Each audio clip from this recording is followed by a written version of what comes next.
So Final Fantasy VII Rebirth launched a few weeks ago, and I mean, this is an amazing game. I've been playing it myself. I've really been enjoying it. Now, I do want to see a performance patch because, you know, this game's a little rough when it comes to the performance and just the overall visuals, but outside of that, this is a fantastic game. It reviewed well, and we are expecting this to be one of the biggest releases for 2024.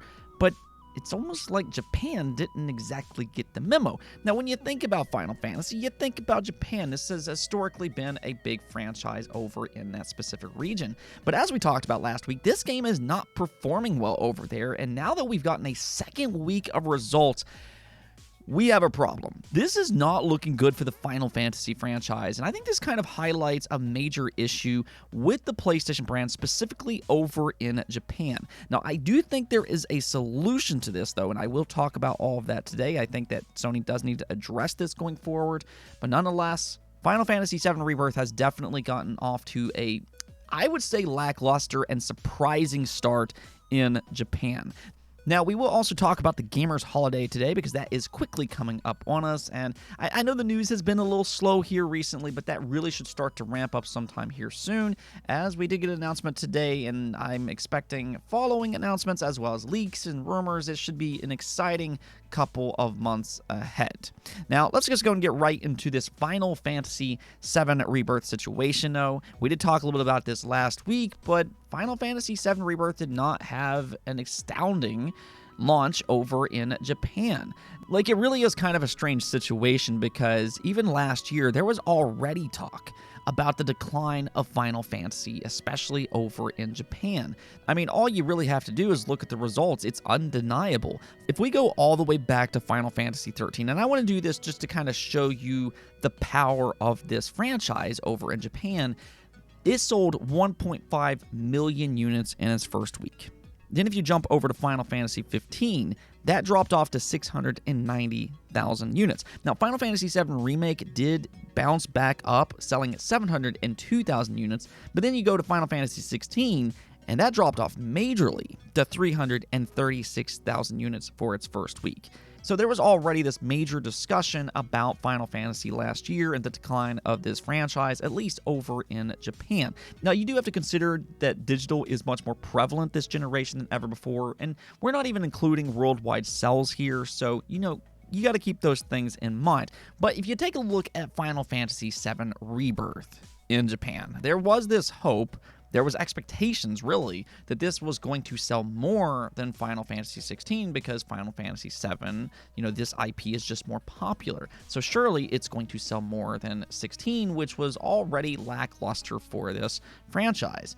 Unfortunately, though, it actually sold less than Final Fantasy 16's first week. Rebirth ended up selling 262,000 units for its first week in Japan. But however, there was this hope that maybe Rebirth would bounce back in its second week. But unfortunately, that's not how it played out. This was revealed by Famitsu, and they said that it sold 24,000 units for its second week, bringing up the grand total to 287,000 units. That's a 91% drop-off week over week, and while yes, okay, that is similar to previous Final Fantasy games before it, the difference here is that Rebirth just sold a lot less in its first week. I mean, you have to realize that since the release of Final Fantasy 13, Rebirth is actually the worst selling mainline Final Fantasy release that we've seen by a pretty large margin over in Japan.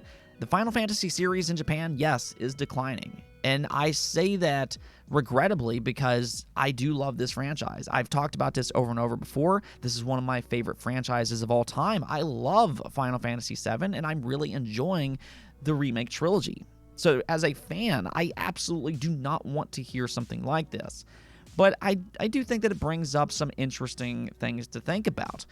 At the end of the day, we have to kind of look at why this is happening. Is it really because Square Enix is focusing more on that Western audience now? You know, Dragon Quest is still selling incredibly well over there. That's a traditional turn-based JRPG, and it's doing incredible. So is that more action-driven gameplay affecting how this game sells over in Japan? And that could be one part to the situation. But I think the big thing is really just the form factor that these games are selling on. The Japanese audience is going further and further away from traditional home consoles. They prefer handhelds. And the results that we're seeing with Final Fantasy is a direct reflection of that. What we're seeing is a decline for a historically popular Japanese IP because it's not on the most popular Japanese devices. So for this series to bounce back and to improve in Japan, I think there's really two different solutions here. You can either look at this from Square Enix's perspective, or you can look at this from PlayStation's. On Square Enix's side, I think it's pretty simple. If you can find a way to get these games running on the Switch successor, obviously the current Switch is not powerful enough to handle these games, but if they were able to get these running on the Switch successor, then they could theoretically push a lot of extra units over in Japan, especially if they're able to launch these side by side with the PS5 day one. Now, PlayStation has some kind of exclusive contract with Square Enix, so we'll see how all that works out in the future. But that is one way that Square Enix could improve the Final Fantasy series, specifically over in Japan. But I think this entire topic also highlights an issue with PlayStation as well. It goes hand in hand. The struggles that Final Fantasy is seeing is part because the Japanese market is moving away from traditional home consoles. So the solution for PlayStation would be to make a handheld console. Historically, this has been a very important market for PlayStation, so if they want to be more competitive in that region, I would think that a handheld console would be their answer. I mean, the technology is certainly there now. You look at something like the Steam Deck, you look at the ROG Ally, the Legion Go, the MSI Claw.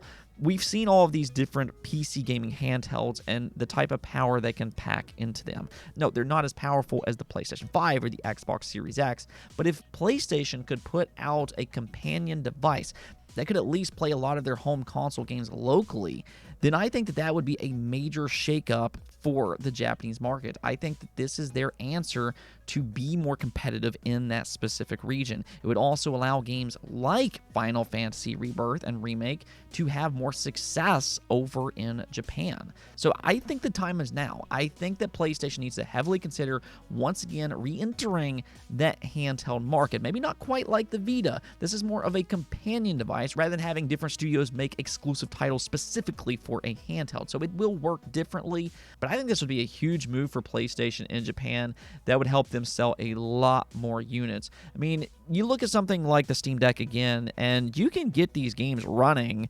on that platform. I mean, we know the technology is there, and it's only getting better by the year. I just think the time is now for PlayStation to dive back into that handheld market.